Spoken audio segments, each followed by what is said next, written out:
with an attack on Poland or on any other ally, they will be met with the full force of this fierce alliance. This has to be very clear to Vladimir Vladimirovich Putin and anyone else who wants to attack us. जी हाँ दोस्तों, गौर से सुन लीजिए NATO के chief की सीधी स्पष्ट बातें जो Poland के अंदर पोलैंड के प्राइम मिनिस्टर के साथ उन्होंने रशिया के राष्ट्रपति व्लादिमीर व्लादिमीरोविच पुतिन के लिए बोली हैं।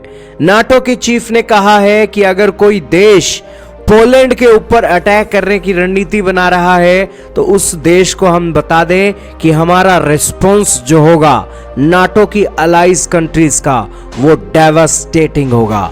दोस्तों ये धमकी नाटो के चीफ ने व्लादिमीर पुतिन को दी है और आपके सामने यूरोप की न्यूज एजेंसी पॉलिटिको चल रही है जिसके अंदर इस न्यूज की पुष्टि की जा रही है। नाटो की चीफ ने यूरोप के छोटे छोटे कंट्रीज की यूनिटी की अपील की है और इसी के साथ कहा है कि अपनी आर्मीज को स्ट्रॉन्ग बनाओ, अमेरिका के ऊपर कम डिपेंडेंट रहो और अपनी सिक्योरिटी को अपने हिसाब से देखो और यहां पर अपने नाटो के ग्रुप को लेकर और मजबूती से आगे बढ़ो। उन्होंने साफ तरीके से कहा है कि यह जो आज का समय चल रहा है वो हमें आत्मनिर्भर बनकर एक एक्शन लेने का है।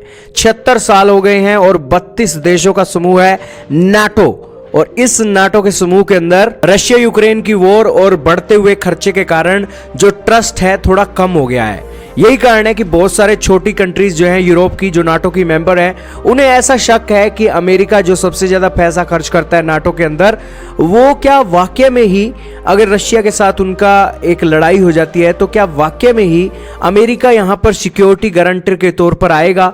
क्या एक छोटे से देश के ऊपर हमले के बाद एक पूरा का पूरा नाटो का अलाइज यहां पर एक्शन लेगा और हमले करेगा? इस बात को लेकर उनकी चिंता जताई जा रही है और इसी बात को उन्होंने क्लियर किया कि हां आज यहां पर अमेरिका एक बड़ा सिक्योरिटी का गारंटर है, इस बारे में किसी को शक नहीं है।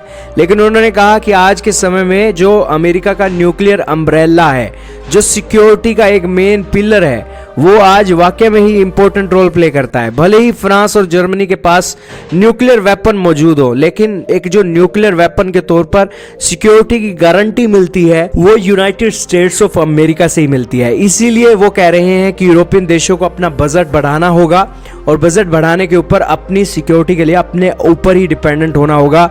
और अगर रही सही कसर, अगर कोई दुनिया का देश एक छोटे देश पर अटैक करता है, नाटो की कंट्रीज के ऊपर अटैक करता है तो सारी की सारी अलाइज कंट्रीज उस देश के खिलाफ अटैक करेंगी। ये बात आज भी बिल्कुल सटीक बैठती है और इसीलिए उन्होंने कहा कि our response will be devastating, बहुत ही खतरनाक रिस्पॉन्स होगा अगर यहां पर अटैक किया जाता है।